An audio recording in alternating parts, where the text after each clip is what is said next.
Hey crew, if that's the first video you are clicking on, this is a 3-part series. This is video number 2 about changes and additions. If you want to see the other videos, I will tell you at the end of this one where to go to. Let's talk about the changes. There are 4 changes done.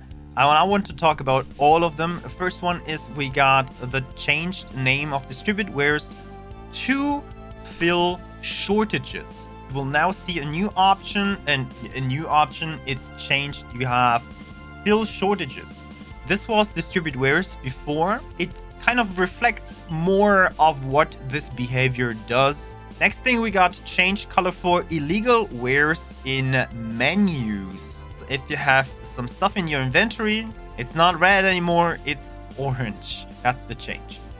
Change position of reset view button in map menu to tap top left corner. That means you do not reset your view from here anymore, but you have to click on your name. You see it, top left corner, you click on your name and now you reset again. We're talking about other additions later, but there's one more thing: changed behavior of contested sectors to become ownerless if old owner no longer has any claim. I have no idea what that means. We have to find that out in a live stream. We have to find it out while gaming. If you have maybe already some experience with that, tell me in the comments down below. I really want to know, like, what is going on there? What changed? How is that working now?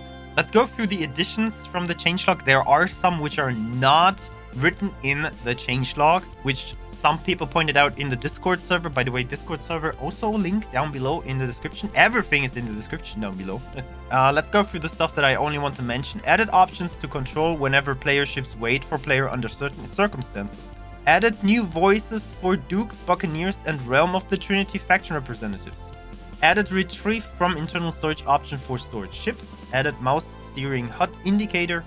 Added texts to explain status icons in logical station overview. Let's have a look. Text explains status icons, so trade restrictions apply to this where not enough resources for production, modules without resources, not enough resources for productions. That is extremely useful. Thank you for that.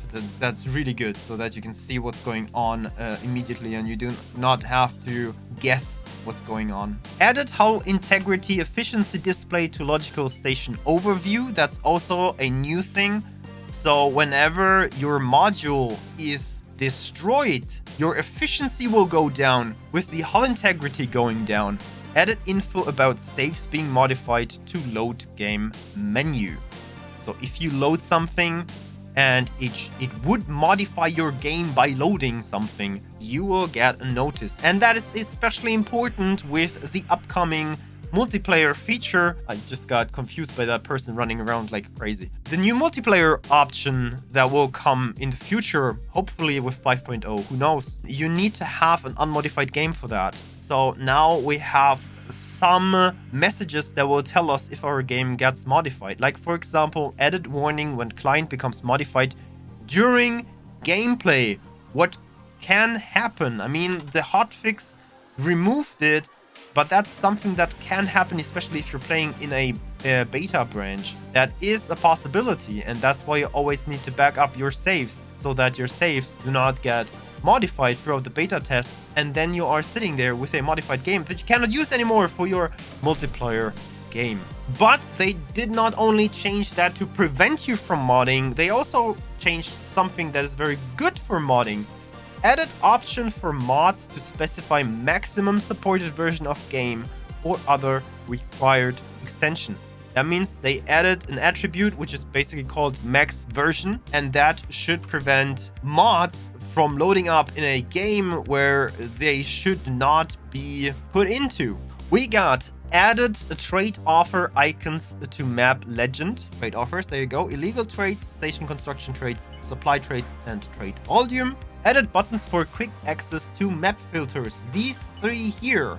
So if you want to have trading immediately there, if you want to get rid of mining, I don't know what that does. And if you want to get rid of others is like gateways and stuff. I guess that you will be able to change that to your personal preferences. Next thing we got, added new default behavior, local auto trade. Very interesting. Local auto trade. It does not need any kind of stars. Local auto trade will possibly mean trading in one single sector. That's actually cool because you do not need any stars for that. Added possibility to change equipment of multiple ships of same model at the same time. Yes, this is possible. I got some Behemoth Vanguards here. I want to send them over to Argon Shipyard. I choose all 3 of them. Then I click on the Argon Shipyard. I say upgrade ships. And now I have this option here. 3 times Behemoth Vanguard.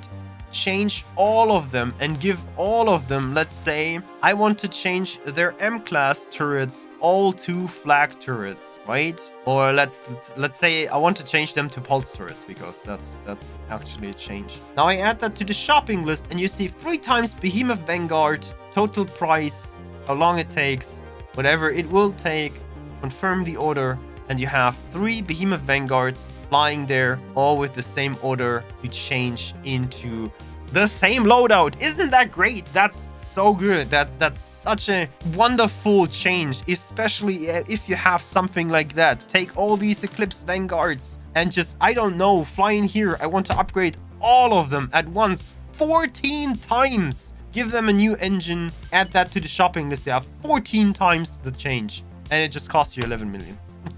Next one, added information about multiple production methods to Encyclopedia.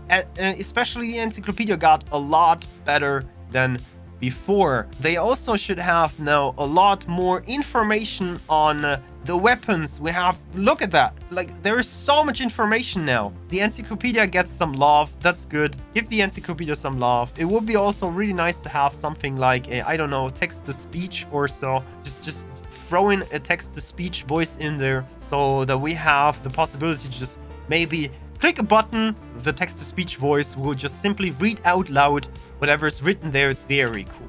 Added special NPCs offering new mission change. That is something that I can't talk about right now because I'm not doing missions at the moment. I also will not do missions very quickly, but there is some stuff going on with the Alliance of the World. And one more thing that they added are new achievements. We should have now way more achievements than before. I guess we have some hidden achievements, but some people in my Discord server already got some achievements. Like this one, for example. That's a hidden achievement, and especially called Beta. A pirate's life for me. Intimidate a pilot into dropping some of their cargo. Yes, intimidate them to drop their cargo. Pirate gameplay is a thing now, and it will get better and better over time. And that's already all that I wanted to talk about the additions. And now, finally, on to the new features. You all waited for that. That was video number 2 out of 3, and this was about changes and additions. If you want to see the new features of X4 5.0, then you go to this video. If you want to see the fixes and improvements, then you go in here.